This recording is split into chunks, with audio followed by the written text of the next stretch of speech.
went smoothly. Yeah, and it was an absolute blast, too. You gotta ride with us next time, Miss Nilou. Huh? I'm okay. Thanks for... Halt! What do you think you're doing? Get out of my way! What's going on? Your Majesty, there! Let us through! Stay back! It's okay. Let them through.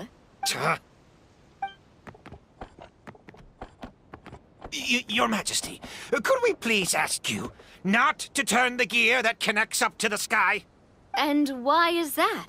As you have seen, the goddess's gift is very important to us. It keeps us from harm and protects our very lives. Some of us, we just aren't ready to lose that protection. I see. I understand. Huh? Your Majesty, do you mean... I won't turn that gear. Not until you're ready. What? I've said before that the Metropole belongs to the people, and they should have the right to decide its future. But let me ask you this.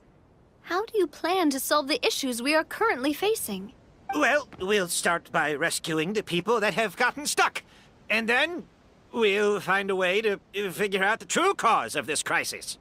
And have you made any headway on that? The true cause, I mean. Unfortunately not. Hey, you little... I'm sorry, my friend, but it's the truth.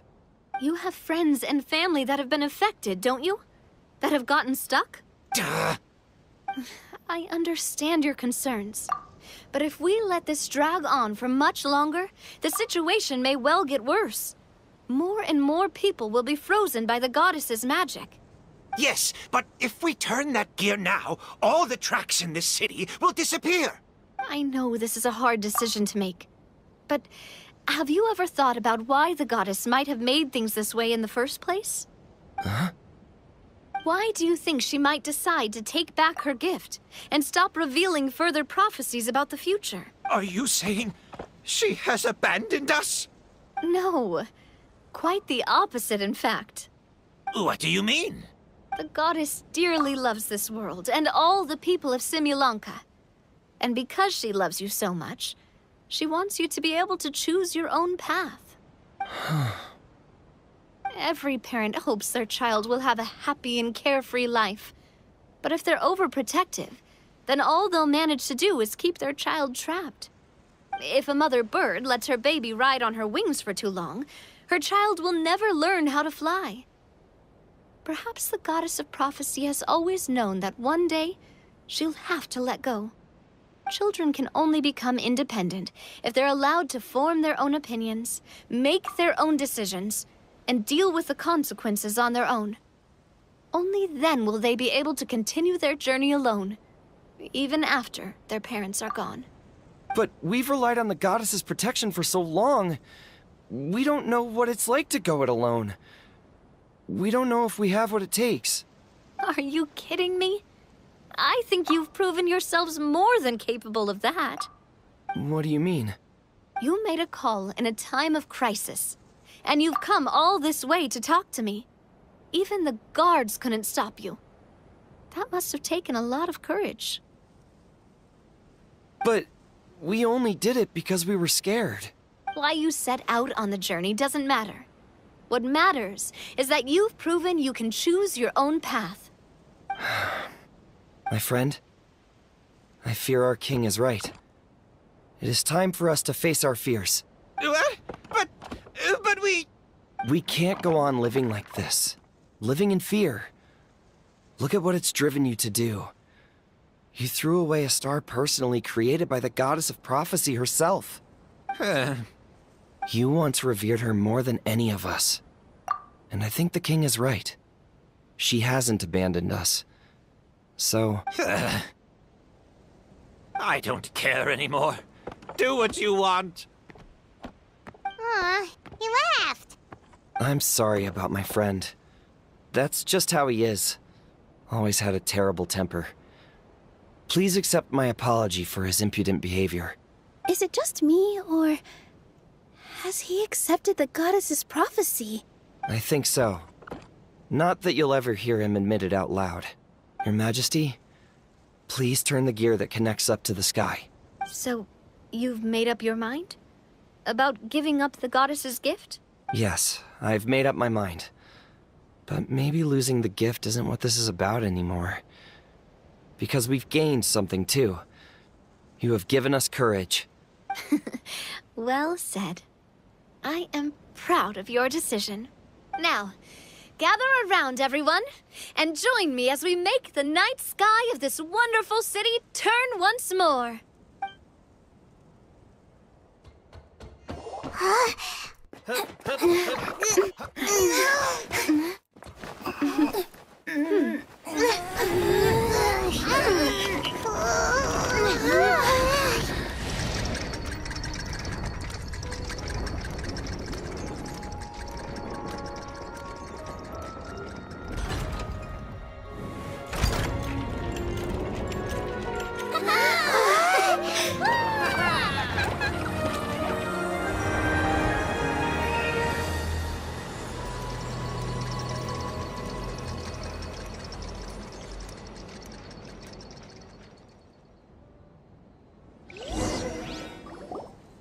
So the stars hanging in the sky, they're music notes! This entire metropole is a huge music box! That's incredible! How do you feel? A little scared and uncertain. But for some reason, I feel a lot more at ease. It's as if some kind of huge weight has been lifted from my shoulders. Figured out any next steps? To be honest, not really. But maybe I can start by having a heart-to-heart with that stubborn friend of mine. I have an idea. If you don't know what to do, why don't you start by helping the people around you? You mean the people who got stuck because of the goddess's magic? I mean anyone and everyone who needs your help. By helping others, you'll eventually find your own path. Trust me, I have experience in this. What kind of experience, Your Majesty? Yes. We'll need a formal organization with a catchy name before we go out and start helping people. Why don't we call it the Spina di Rosula? Spina di Rosula?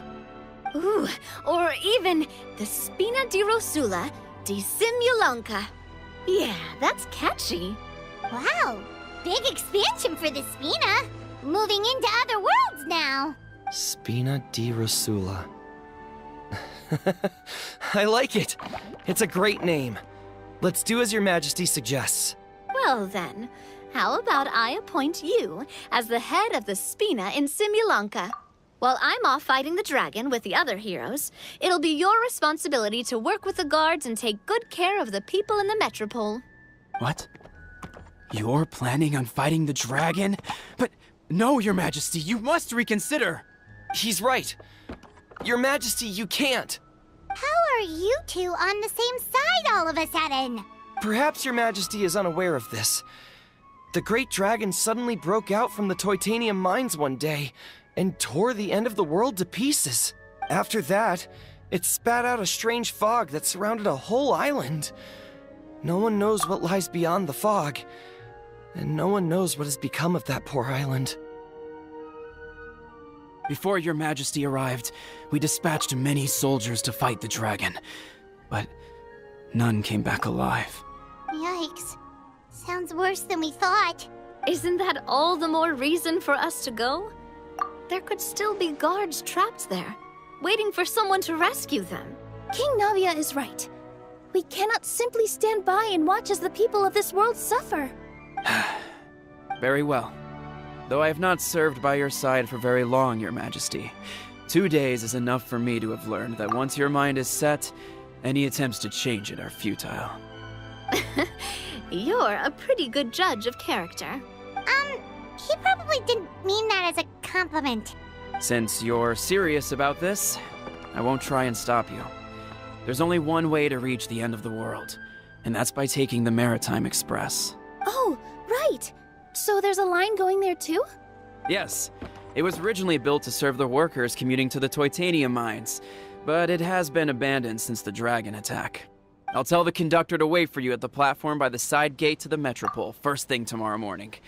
You're embarking on an extremely dangerous adventure. Please be careful, Your Majesty and friends. Oh, thank you for your concern. While I'm gone, I leave the Metropole in your capable hands. Yes, Your Majesty! Just call me boss from now on.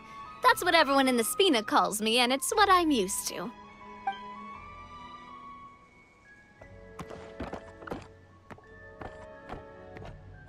So, the plan for tomorrow is journey across the ocean, make it to the end of the world, and defeat a dragon. Whew, that's an adventure and a half. Do all storybook heroes have to work this hard? At least we'll get to see some amazing scenery along the way, right? Besides, we'll have each other. It'll be a shared experience that we'll never forget. Plus, we're pretty well equipped for a classic heroes versus dragon story. We got Miss Nilu as our magic caster, and I guess I'm the melee warrior who leads the charge? Paimon can definitely see that. Anyway, those are tomorrow's problems. Right now, all Paimon wants is to eat a proper meal, because worst case scenario, if Paimon ends up getting eaten by a dragon, she wants to do it on a full stomach. And something about the end of the world doesn't sound like a great place for food options. Well, the origami animals in the forest only drink magic tonic. What do the toy people here in Constellation Metropole eat? Vegetable oil and... Yeah!